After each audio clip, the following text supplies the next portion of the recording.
Hi, Julie Rader here with the astrological update for the week of January 1st through the 8th. In this video, I'm actually starting with Sunday the 1st. It just made sense since it's the first of the year, and then traveling all the way through until Sunday the 8th of January. So if you like the video, please like, subscribe, share. It helps me grow the channel.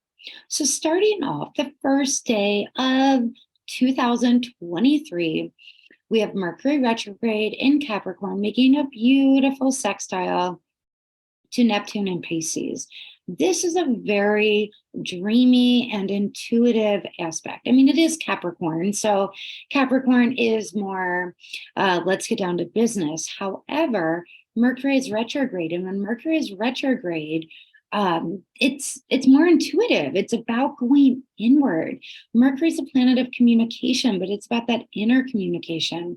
If we quiet the mind enough to listen, we can really get some beautiful answers and guidance. Neptune is always the planet that is about dreams and the unconscious and the subconscious mind. So Neptune can bring fogginess if we're not actually tapping into the subconscious and the unconscious, if we're trying to understand the dreamy nature only from a real life perspective.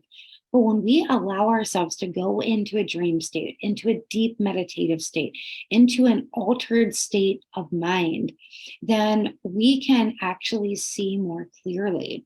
And in this case, we can get some beautiful information or guidance about how to make our dreams a reality, because it is bringing in Capricorn, which is about climbing up the mountain. We might get some guidance on the steps we need to take to make our life how we actually want it to be, our envisioned life, are a reality. Then on Monday, on the 2nd, we have the sun in Capricorn making a trine, a harmonious aspect to the North Node in Taurus. Now, this is beautiful. This is an easy flowing, let's get things done. They're earthy elements. So this will be a great time to actually start taking some steps toward any goals that you have. But we also, that's followed by sun in Capricorn making a square, a challenging aspect to Chiron and Aries. This could be, we are so focused on our goals that we actually hurt somebody else in the process, or that as we're going through and we're starting to trudge forward, that some old hurts or wounds come to the surface, and that we must just simply acknowledge them and work through them. We have Venus changing signs into Aquarius.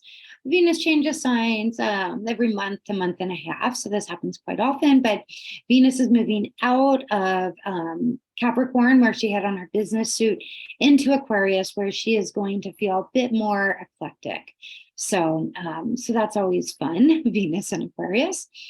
And then we have the moon moving into Gemini. Remember, the moon changes signs every couple of days, so I don't always mention the moon's energy. I often do, but because Venus changes into Aquarius, and just within an hour, the moon changes into Gemini, both of their first aspect is a trine to each other. Venus trine moon. Monday is such a beautiful flowing day. I mean, you do have that square to Chiron, but later in the evening, it's a great time for just loving energy, spending time with friends. You might feel like being more social, so keep that in mind. Tuesday on the 3rd, Gemini moon.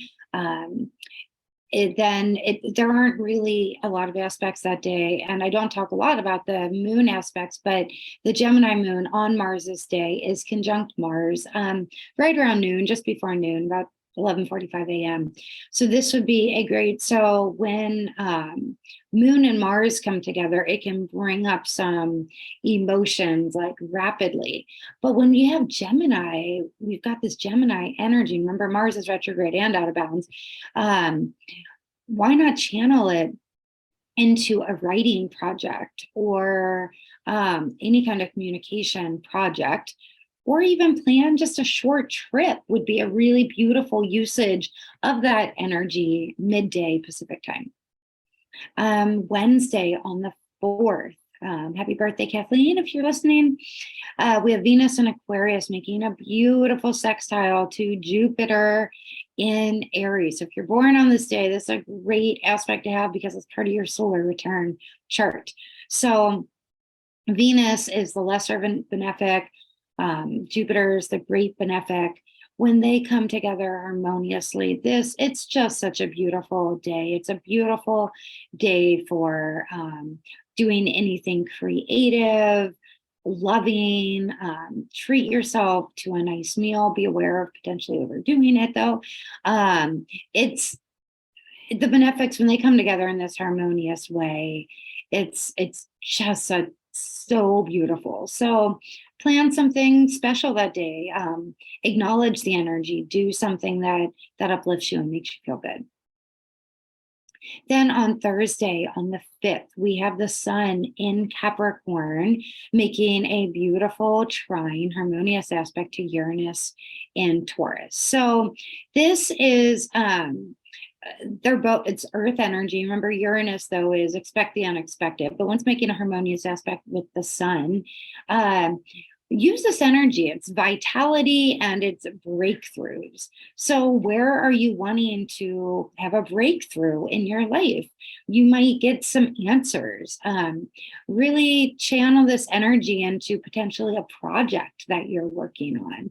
That's a great usage of this energy as well. We have Capricorn, very business-like, Taurus, which makes things last, Sun, vitality, Uranus, which it's great with technologies too. So if there's some technological project that you're working on, this is a great day to do it as well on Thursday. Friday on the 6th, we have the Cancer full moon.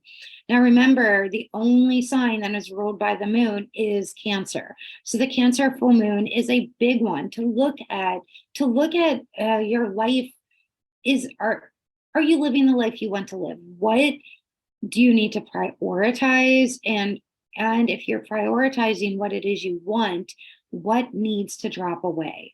Because the moon's as big as it's going to be in the sky. So we have to really look and say, okay, is there something that I can release so that I can really live more in harmony with those, my family members, with myself, living the life I want to live?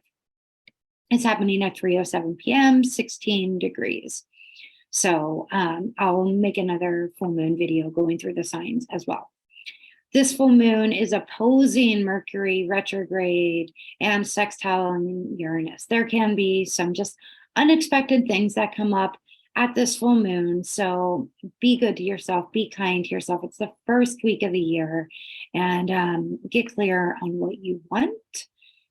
And with Mercury retrograde, this opposition to it, there can be miscommunications. Use that mental filter when speaking with anyone, especially loved ones, family and loved ones.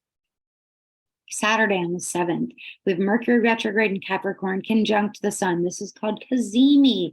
This is happening at 4:56 a.m., so just about 5 a.m. Pacific time. We'll feel the effects for about 4 hours on either side, 4 to 5 hours on either side. When Mercury retrograde is conjunct the sun, Cazimi, when it's within 17 minutes either side, this is a very auspicious aspect. It is as if we are getting divine messages from above. So utilize this time to be in meditation, light a candle, journal, meditate, and write down the answers you receive. And then that evening, we have the moon moving into Leo. So Saturday night, you might feel like putting on your dancing shoes and getting out and being more social. We're still in that full moon energy, so go have fun. Then on Sunday, on the 8th, we have Mercury retrograde in Capricorn making a beautiful trine to Uranus and Taurus. So this is happening right after the Cazimi, the day after the Cazimi. When this happens, when Mercury is trine to Uranus and this beautiful aspect as it is, there can be, and Mercury is retrograde. I actually have Mercury retrograde in my chart trying to Uranus, not minor and air signs, not earth signs, but it is really a plethora of ideas that come to you. Now, because they're in earth signs, it can be a plethora of ideas that you actually are able to root down. So this weekend, this first full weekend of the year, the 7th and 8th, really be clear on the ideas you're getting, the conversations you're having, because you may start strategizing and planning some steps to be taking this year.